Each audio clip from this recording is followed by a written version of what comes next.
atas setiap hari-hari perjalanan kami. Kami sudah memuji menyembah-Mu. Tiba saatnya kami diberkati dengan sabda-Mu. Beracara, berfirmanlah bagi kami semuanya. Kami buka hati kami sambut firman-Mu dengan penuh pengucapan syukur. Dalam nama Yesus, haleluya, katakan bersama-sama. Amin. Kasih tepuk tangan yang meriah buat Tuhan Yesus. Silakan duduk Bapak Ibu Saudara. Puji Tuhan. Shalom. Haleluya.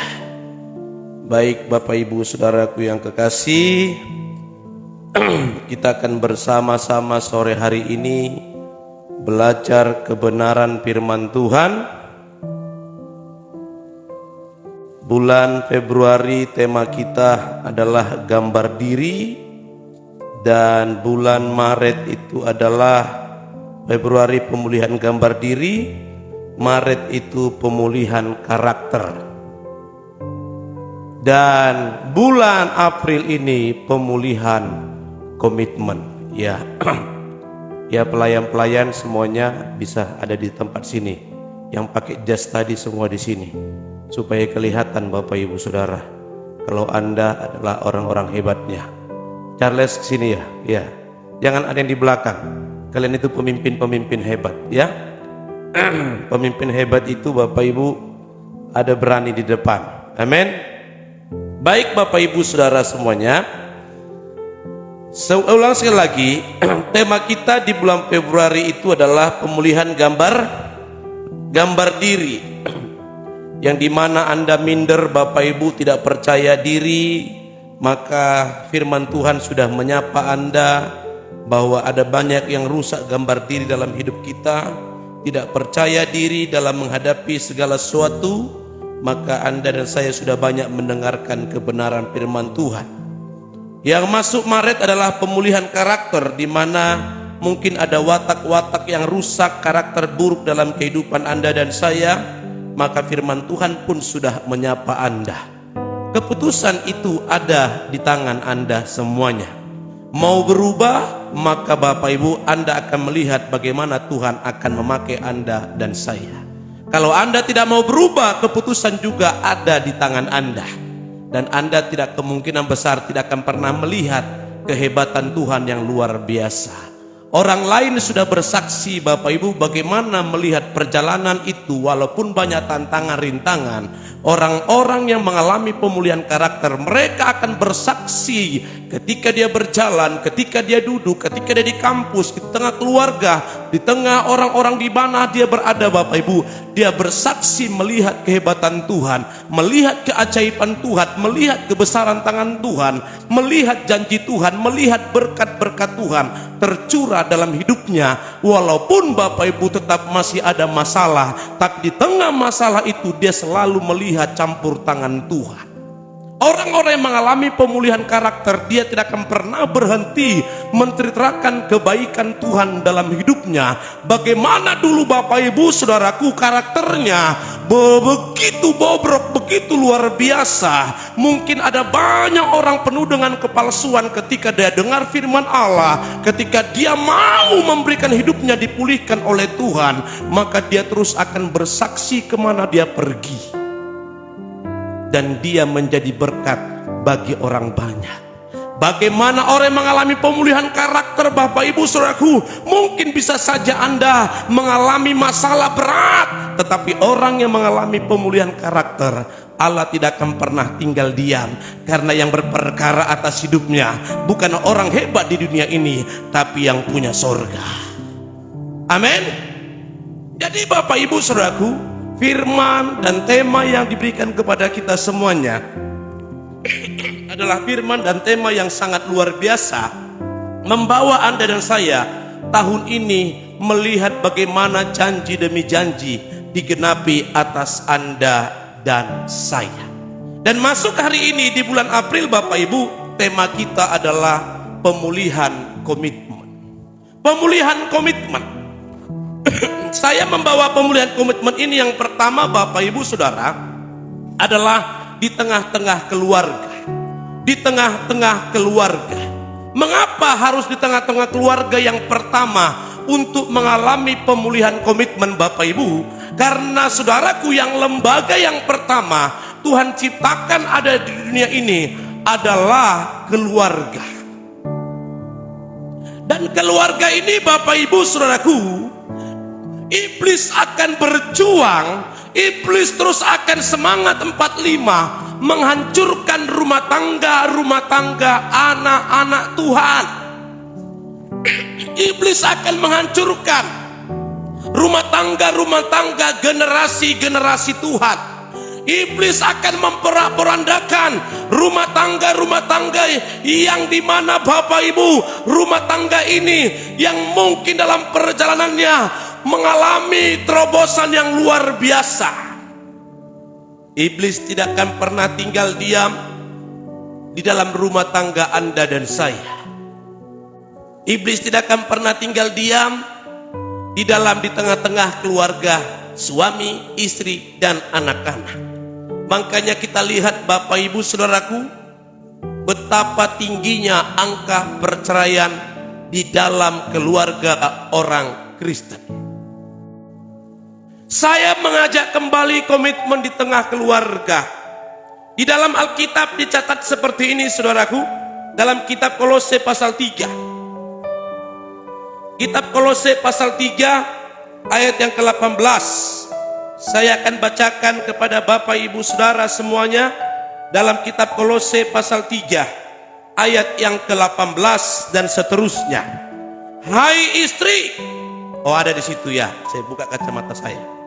Hai istri-istri, tunduklah kepada suamimu sebagaimana seharusnya di dalam Tuhan. Terus, hai suami-suami, kasihilah istrimu dan janganlah berlaku kasar terhadap dia. Terus, hai anak-anak, taatilah orang tuamu dalam segala hal, karena itulah yang indah di dalam Tuhan. Next.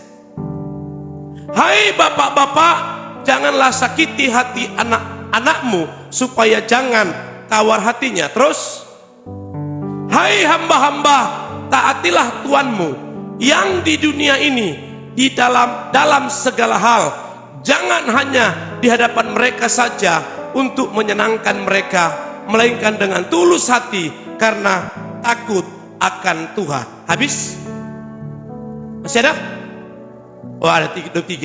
Apapun juga yang kamu perbuat, perbuatlah dengan segenap hati seperti untuk Tuhan dan bukan untuk manusia. Kembali ayat 18. Alkitab mencatat, hai istri-istri, tunduklah kepada suamimu sebagaimana seharusnya di dalam Tuhan. Anda Bapak Ibu Saudaraku melihat ayat ini, baru ayat 19 baru dikatakan, hai suami. Kenapa istri-istri yang lebih dulu, bukan suami-suami? Saudaraku yang kekasih, begitu jauh firman telah memprediksi akan banyak istri yang tidak akan tunduk kepada suami. Makanya kalian yang masih muda-muda, jangan karena kalian lihat parasnya cantik,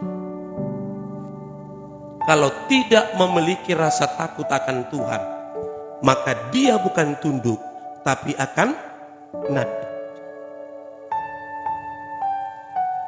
Hai wanita-wanita Yerusalem yang cantik-cantik luar biasa, jangan karena kau lihat parasnya ganteng seperti gagah rudi, ganteng, hilang gagahnya tinggal rudinya. Kau lihat ganteng perawakannya, tetapi kalau dia tidak akan takut akan Tuhan, maka Anda akan menjadi bulan-bulanan dari suami.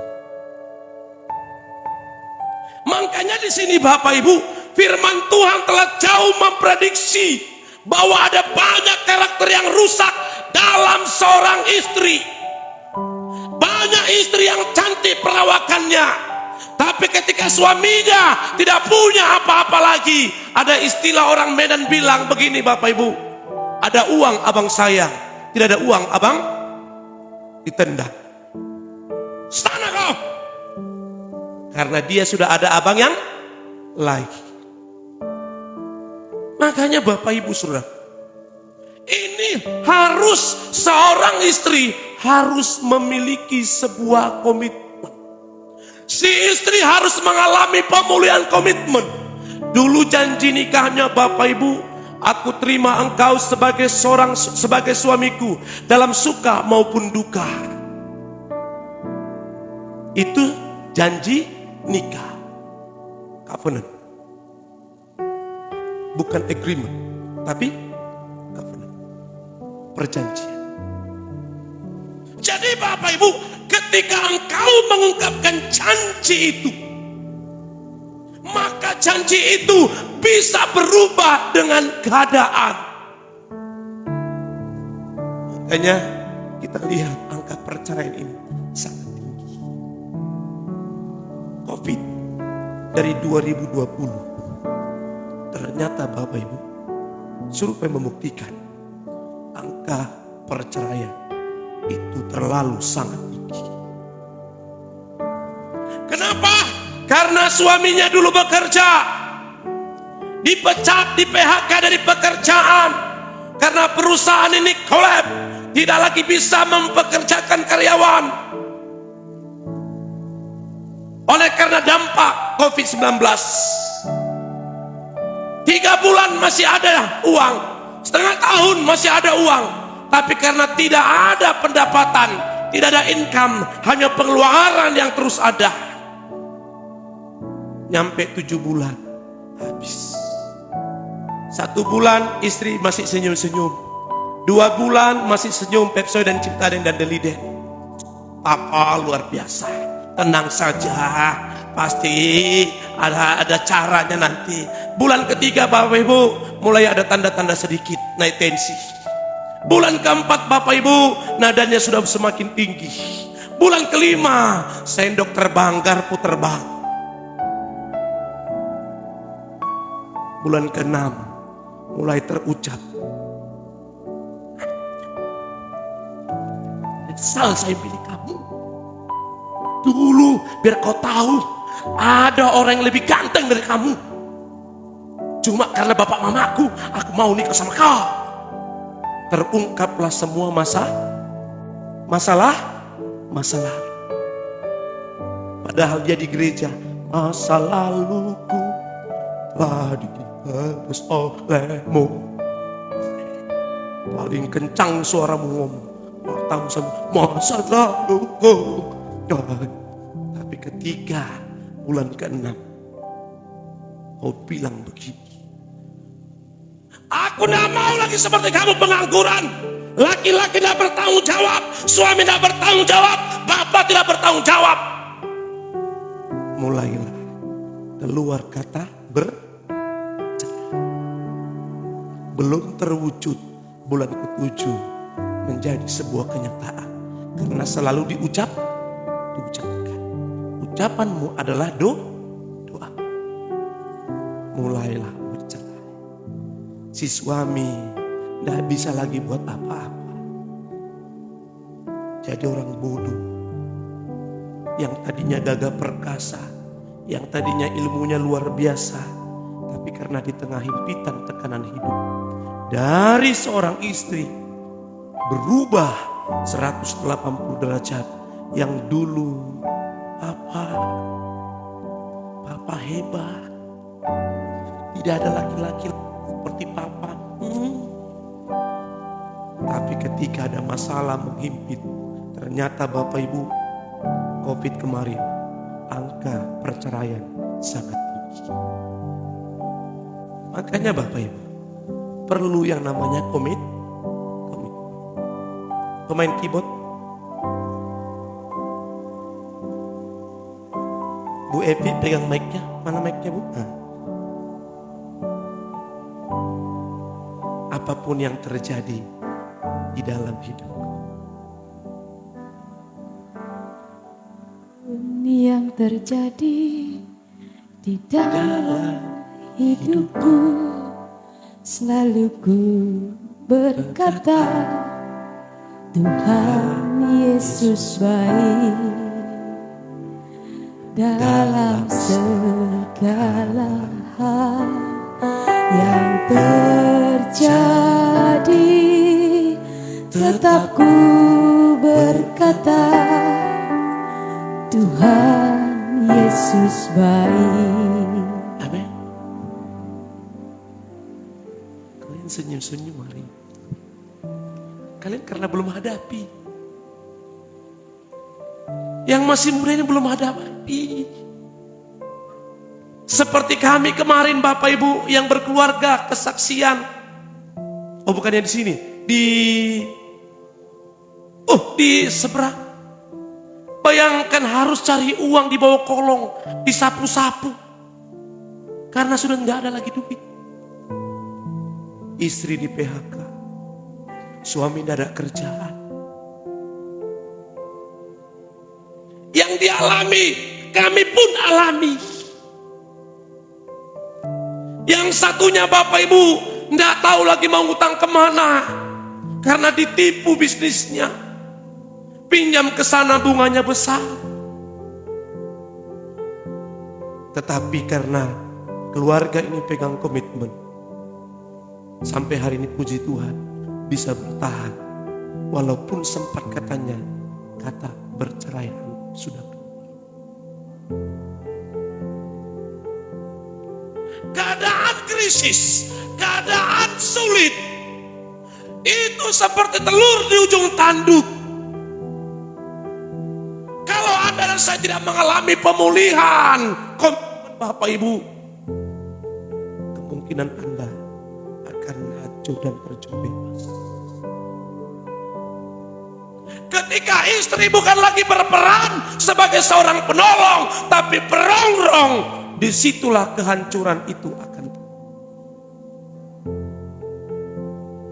Hai istri, kau diciptakan bukan perongrong. Makanya kau jangan begini.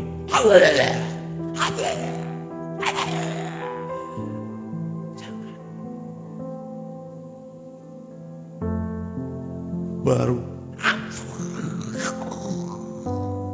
Jangan. Tahu maksudnya tadi itu? Pahanya disikat. Sambil pukul pun dadamu begini. Aku bukan penolong, tapi aku penolong. Yang perempuan, jangan yang laki-laki. Nanti kau berubah lagi begini. Sabar. Nanti waktunya yang laki-laki. Amin. Amin. Kau harus katakan wanita, walaupun kau masih gadis, belum punya suami, aku ini bukan penolong, tapi aku ini penolong buat suamiku yang akan datang, yang sudah beristri, yang sudah bersuami. Serius tadi ini. Yang sudah bersuami bilang begini, aku ini bukan penolong, tapi aku ini penolong. Walaupun suamimu belum punya pekerjaan, walaupun dia tidak punya penghasilan, walaupun seperti apapun keadaannya, atau Anda lebih pintar daripada dia, dengar baik-baik. Istri yang hebat adalah dia tunduk kepada suami. Amin. Amin. Tahu kenapa Bapak harus tunduk? Supaya berkat itu mengalir. Amin. Berkat itu mengalir, tercurah.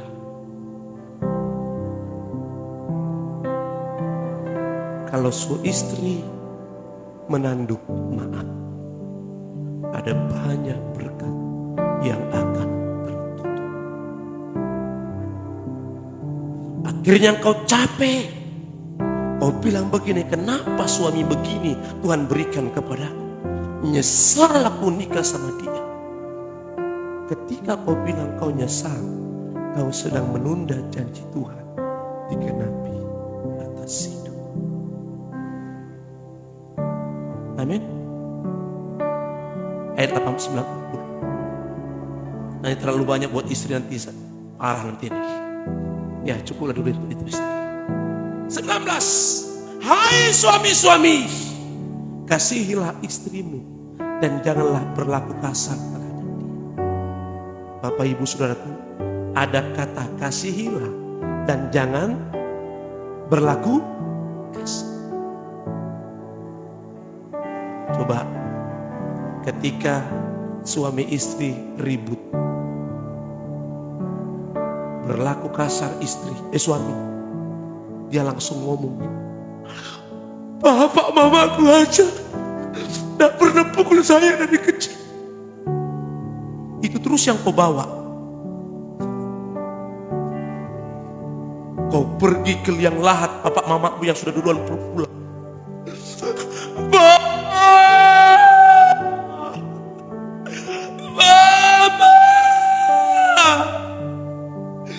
Laki-laki yang kau pilih itu ternyata menyakiti saya.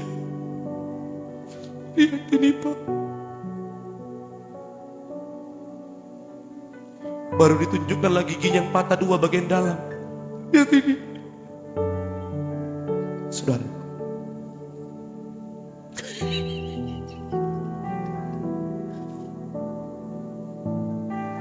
Saya punya pengalaman. Saya dengan ibu gembala, saya rusak di situ. Kasar.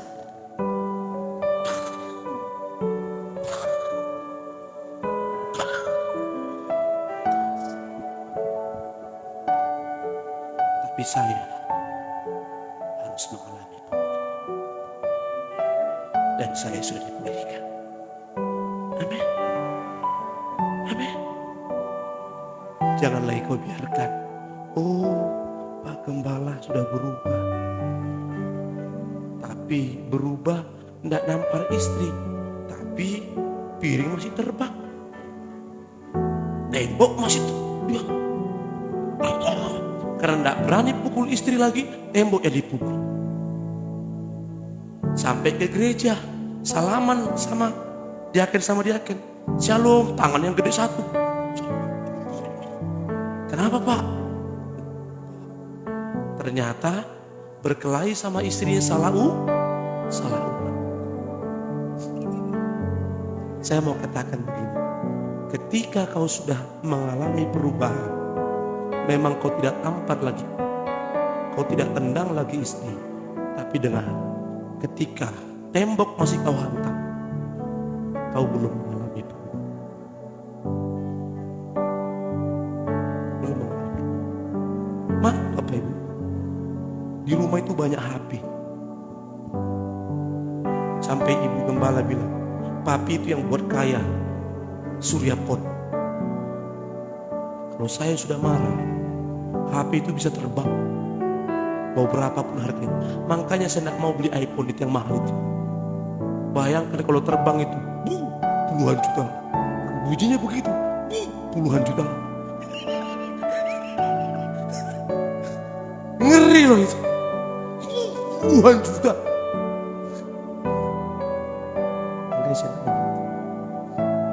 Dulu masih enak begitu. Ada banyak tuh HP rusak di rumah. Kenapa? Terbang. Supir saya kalau macam-macam, itu pun HP bisa terbang itu. Nah. Tapi Bapak Ibu, saya harus berubah. Dan beberapa tahun yang lalu sudah berubah jauh. Katakan begini, aku pun pasti bisa berubah. Amin. Amin. Janganlah kau berkata kasar dengan pasangan. Apakah sudah saya dengan ibu gembala tidak pernah bentrok, tidak pernah dia marah? Oh siapa bilang? Tapi saya belajar Bapak, harus merubah diri saya. Supaya apa? Janji demi janji itu tidak lagi tertunda. Janji demi janji itu tidak berlalu dan diberikan kepada berkat itu kepada keluarga. Halo? Halo? Amin? Biarkan engkau menerima janji itu. Seperti lagu berkata, janjimu seperti fajar pagi hari yang tiada pernah terlambat bersinar. Cintamu seperti sungai yang mengalir, dan ku tahu betapa dalam kasihmu. Ketika istri dan suami mengalami pemulihan komitmen, penggenapan firman Tuhan, apa yang tak pernah kau bayangkan dan pikirkan, Tuhan nyatakan dan Tuhan sediakan. Itu dahsyat luar biasa.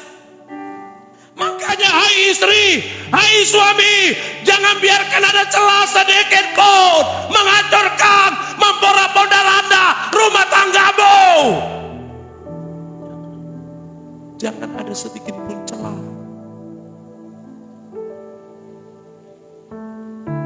Jangan lagi kau bohongi istri, apalagi dalam masalah keuangan. Saya Bapak Ibu, kemanapun saya simpan uang, Ibu Gembala tahu. Serius. Saya masih ingat dulu itu. Saya kan nabung untuk apa? Beli motor Ninja. Kemanapun ku simpan dia tahu. Di bawah. Ya pokoknya di bawah-bawah lah semua. Kan jas saya kan banyak.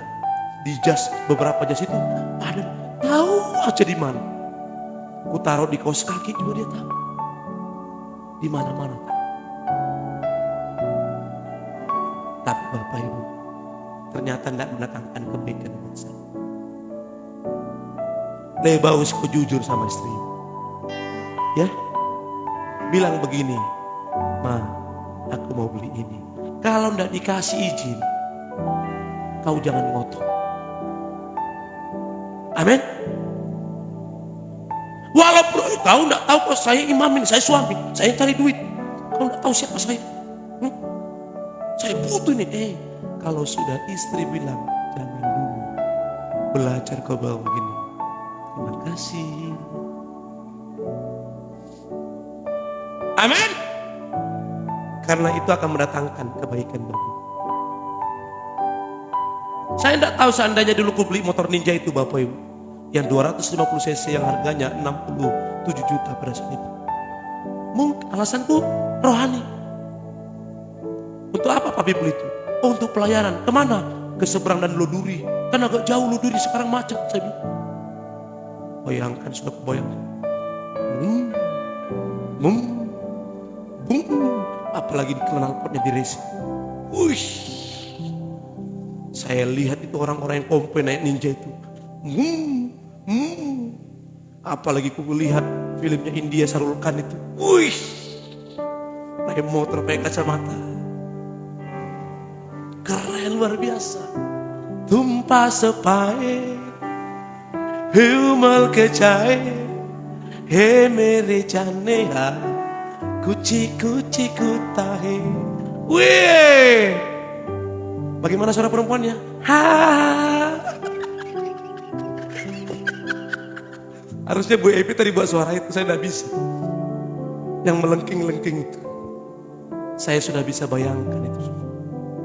Ibu bilang begini. Kalau seandainya saya ngotot, kemungkinan sudah dibawa trailer itu saya itu. Kontainer-kontainer yang bawa truk-truk itu.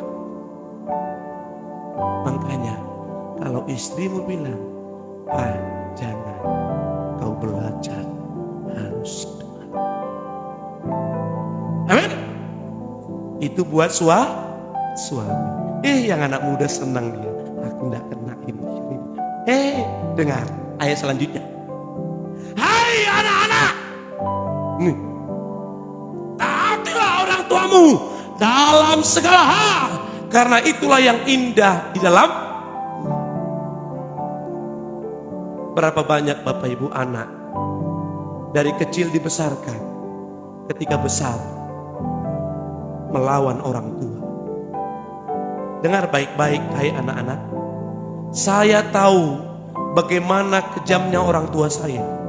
Tapi dengar ini, ternyata kekejaman itu saya tidak pernah dulu mengerti. Yang saya tahu adalah saya benci dengan mereka, dengan kekejaman mereka itu. Ternyata sebenarnya ketika saya sudah jauh dan tidak bersama dengan mereka, dan saya sudah punya posisi, saya baru tahu ternyata semua itu Tuhan izinkan mendatangkan kebaikan bagi saya. Bayangkan Bapak Ibu, dulu saya SMP, saya harus absen untuk tidak sekolah demi untuk pergi panen sawit. Les, nggak usah sekolah, kita panen. Mau panen sawit saya harus absen. Karena dulu bapak saya belum punya guru seperti itu. Orang lain main sepak bola, saya harus nyangkul. Anak sekarang disuruh tidur siang, nggak mau. Kalaupun tidur siang, dia tak pasak AC, dia taruh selimut, ternyata main game di dalam. Dulu saya nggak bisa tidur siang, maunya saya habis pulang sekolah tidur siang. Pulang sekolah Bapak Ibu harus kerja. Saya harus disabet sini saya. Dulu banyak stempel tali sabuk 501 itu, tahu 501? Yang kulit semua itu. Ini stempelnya sini, cap-capnya itu 501, 501, di mana-mana 501. Tapi saya tidak terima. Saya kira bapak saya kejam.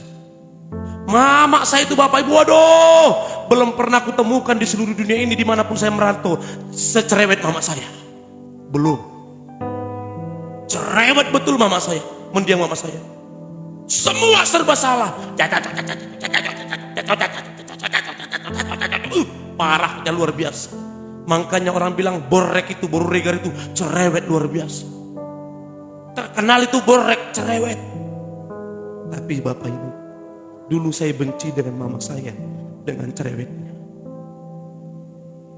Tapi ketika saya dalam sebuah perjalanan yang begitu jauh, Tuhan menyingkapkan bahwa orang tua yang cerewet itu sebenarnya adalah karena sayang kepadamu. Itu karena kasih sayangnya yang luar biasa. Dia tidak mau anaknya menjadi anak yang gagal, anak yang tidak berhasil, anak yang manja, anak yang pemalas. Tapi anak ini harus terus dibentuk, dan terus dibentuk supaya kemanapun satu kelak anak ini berada, dia mampu berdiri dan bertahan hidup di tengah tantangan rintangan zaman yang tidak seperti yang diharapkan. Makanya orang julukin saya itu seperti batang singkong, dilempar kemana saja tumbuh.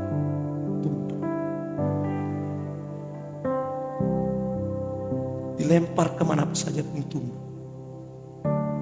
dan bisa menghasilkan. Ketika dia pucuknya tumbuh, tunasnya, daunnya mulai muncul, mulai besar, datang masyarakat, dia panen, dia petik, baru parut kelapa.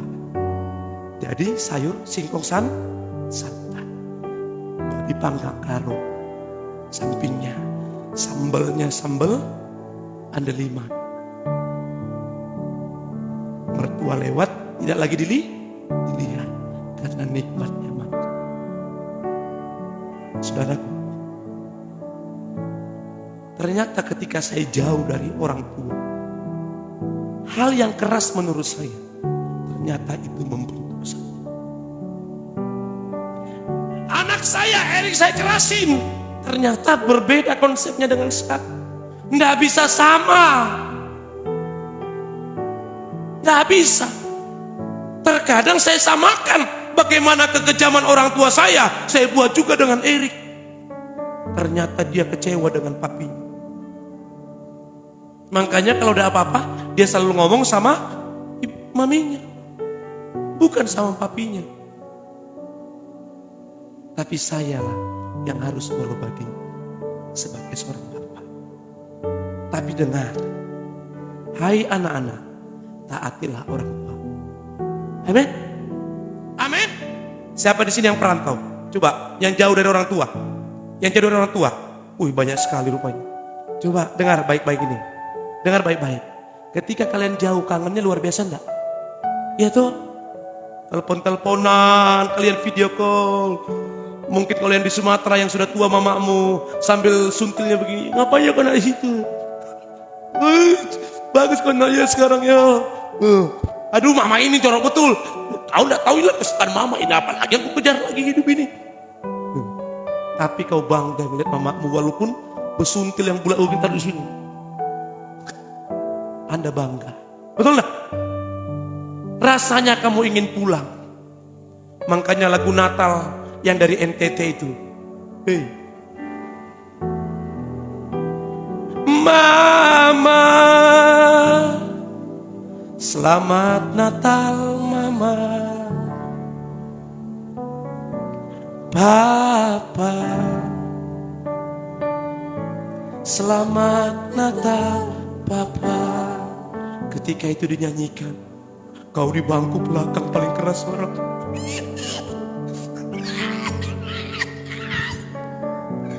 Pokoknya mah kalau aku pulang, aku peluk mama, aku cium mama. Aku sayang sama mama papa. Karena jauh. Coba kalau sudah pulang, baru 3 hari, berkelahi. Mama ini orang masih tidur aja sebentar aja. Kau ngapain kau pulang ke sini kalau mau cuma tidur? Ribut, cekcok. Disuruh ke kebun gak siap, disuruh cuci piring gak siap. Tapi ketika jauh, mama kangen sama mama. Tapi sudah dekat. Dengar baik, kau yang jauh dari papa mamamu, kau pulang maupun tidak pulang, kau harus belajar taatilah orang tua. Amin. Mungkin kau tidak bisa buat sesuatu, tapi kau yang kuliah ini, berprestasilah engkau dalam kuliahmu.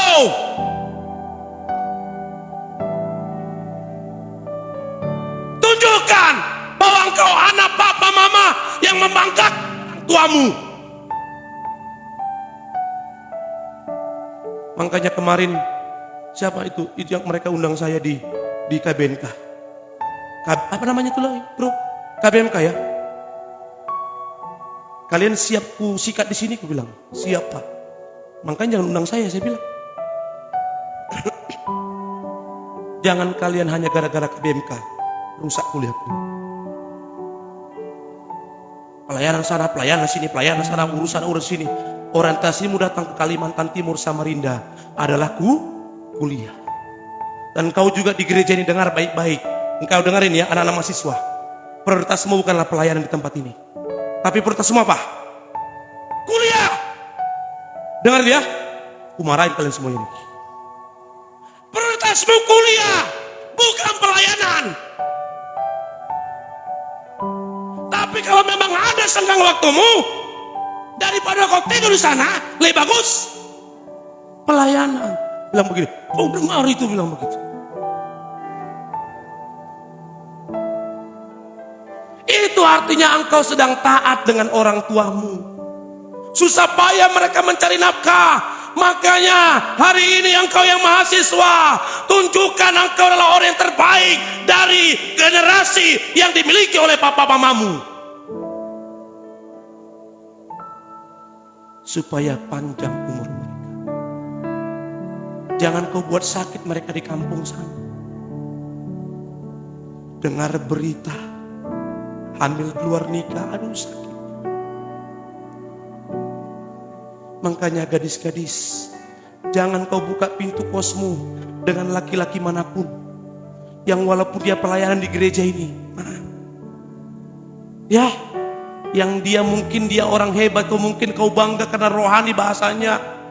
Percayalah Tuhan sanggup melakukan perkara-perkara luar biasa. Di gereja dia rohani, di luar sana baru dia pakai ayat, roh memang penurut tapi daging lemah. Habislah kau sudah. Jangan kau buka pintu kosmu dengan laki-laki siapapun, supaya saatnya nanti kamu bangga karena engkau anak orang hebat dari orang tua yang pernah melahirkan. Amin. Tunjukkan bahwa engkau berprestasi. Tanya ibu, saya 3,5 tahun selesai.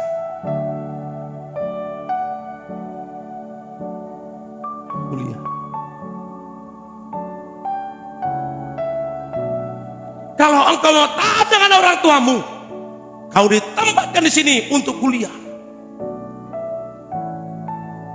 Bahkan sebelum wisuda, kamu pekerjaan sudah menanti. Amin. Karena kau bernyanyi begini, waktu Tuhan pasti yang terbaik, walau kadang tak mudah dimengerti. Lewat ku tetap percaya waktu Tuhan pasti yang Hai anak-anak, ayo, hai istri-istri, hai suami-suami, ayo ambil komitmen. Pulihkan rumah tangga kita, pulihkan status kita sebagai seorang istri. Komitmenmu kembali. Oh iya, aku seorang anak. Aku adalah anak dari papa dan mamaku. Aku harus ambil komitmenku kepada papa dan mamaku yang melahirkanku. Aku harus menunjukkan bahwa aku punya Tuhan yang hebat, Tuhan yang besar, Tuhan yang luar biasa. Amin. Kau lulus yang terbaik. Bukan hanya lulus yang terbaik, kau lulus sebelum waktunya sudah lulus. Bahkan ketika engkau sudah lulus, pekerjaan sudah menanti. Mama papamu akan cerita kemana-mana. Mau di pasar dia cerita, kalau dia orang Batak, Eda, tahu ndak Eda? Anakku di Samarinda, wah, dia 3,5 tahun sudah selesai. Bahkan sudah banyak perusahaan yang mau merekrut dia. Oh gitu Kak Eda? Kenapa bisa? Oh iya, dia dimentorin sama bapak gembalanya, pendeta Charles Manurung. Karena dikasih makan firman terus dengan mereka, disupport terus, dimotivasi terus, sehingga mereka punya semangat untuk kuliah. Dan sudah 5 perusahaan yang sedang mau merekrut dia. Di mana dia gerejanya itu? Wah, Jalan PM Nur Eda. Dekat mana itu? Oh, di Ruko Bumi Sempaja, Blok H dan I, persislah di depan Indomaret. Kalau begitu Eda, nanti anakku yang 2-3 orang ini kukirim lagi ke Samarinda kuliah dan nanti berjemaat di sini. Anda secara tidak langsung sudah menjadi suratan yang terbuka. Katakan wah. Amin. Makanya Anda sebagai anak, rubah komitmenmu hari ini. Katakan, aku tidak mau lagi menghabiskan waktu yang sia-sia. Kalau HPmu itu yang merusak dirimu, maaf, lepaskan. Lebih bagus kau tidak punya HP. Pakai HP senter. Serius loh. Apa kata Alkitab kalau tanganmu yang berbuat dosa? Kalau HPmu itu yang membuat kamu rusak, main game terus. Makanya kadang-kadang ada anak-anak di sini pemuda, di gereja pun dia masih main game lagi, rasa aku tendang aja.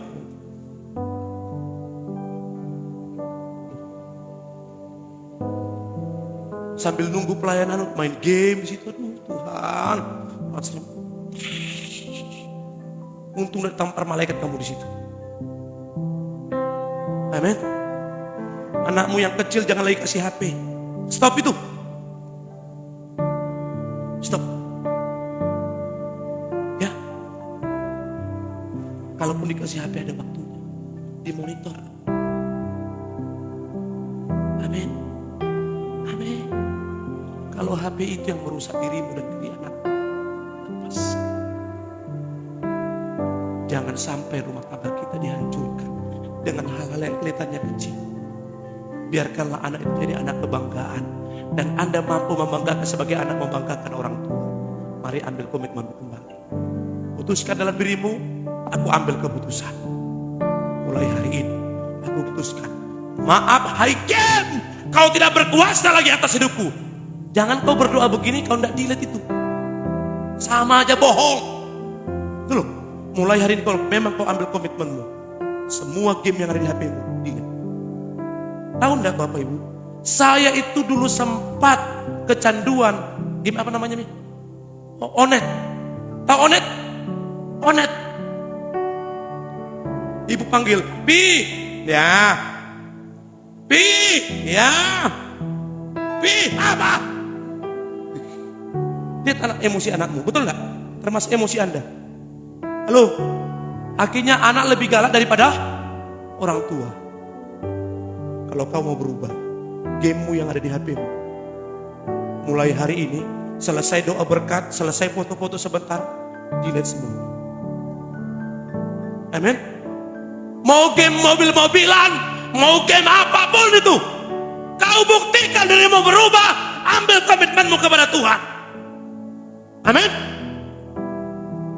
Amin. Kalau kau mau berhasil,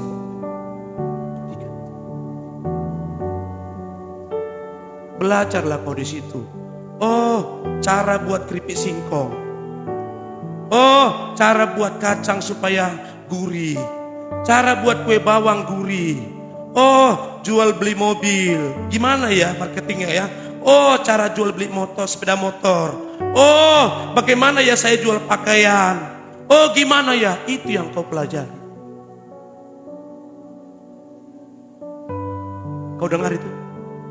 Kau dengar itu? Ya. Itu yang kau pelajari. Jangan kau habiskan apalagi game apa itu. Yang kayak orang bodoh itu. Tembak, tembak, tembak. Hantam, hantam. Tenang, tenang, tenang. Sikat. Kurang ajar. Begitu. Kasihan. Kau tidak taat sama orang tua begitu. Karena uang dikasih kepadamu bukan untuk itu. Tapi kalau kau belajar bagaimana ya membuat keripik singkong, bagaimana marketingnya ya, bagaimana buat rapu ya, bagaimana buat cendol bagus ya, bagaimana untuk apa bisnis apa yang cocok untuk hari ini ya, yang modalnya sedikit tapi hasilnya banyak. Kau dengar enggak? Ini saya lagi marah, ini serius ini. Supaya anak-anak saya semua ini bukan hanya membanggakan Tuhan, tapi membanggakan orang di sekitarmu, papa dan mama. Amin. Senang mereka melihat Anda menjadi orang-orang hebat. Jangan sampai kau pulang, katanya kau melayani di karismatik yang selalu berhaleluya 12 kali. Bahasa roh lagi, tapi kelakuanmu begini, aduh. Jadi bagus. Sekarang ambil komitmen bersama-sama. Kalau kau seorang istri, pulihkan komitmenmu. Kau bukan seorang penolong, tapi seorang penolong. Kalau kau seorang suami yang dulu kasar, tidak bisa mengasihi, sekarang berubah hidup. Ambil komitmenmu. Sampai kapanpun, dalam keadaan apapun, aku tidak mau mencaci maki, menghina istriku, menggampar istriku atau apapun merendahkan istriku. Kalau kau seorang anak, ambil komitmenmu. Aku harus tunjukkan kepada orang tua bahwa aku punya Tuhan yang hebat, Tuhan yang besar. Aku tunjukkan kepada orang tuaku bahwa aku mampu melakukan melebihi apa yang mereka pikirkan dalam hidup. Amin. Amin. Bangga orang tuamu. Walau kau masih kuliah, tapi kau tidak minta uang kuliah sama kau. Bangga orang tuamu ketika engkau kuliah tapi pekerjaan sudah menantimu. Buktikan itu. Mulailah belajar tunduk sama orang tua dengan sebuah komitmen yang bulat. Aku pasti bisa.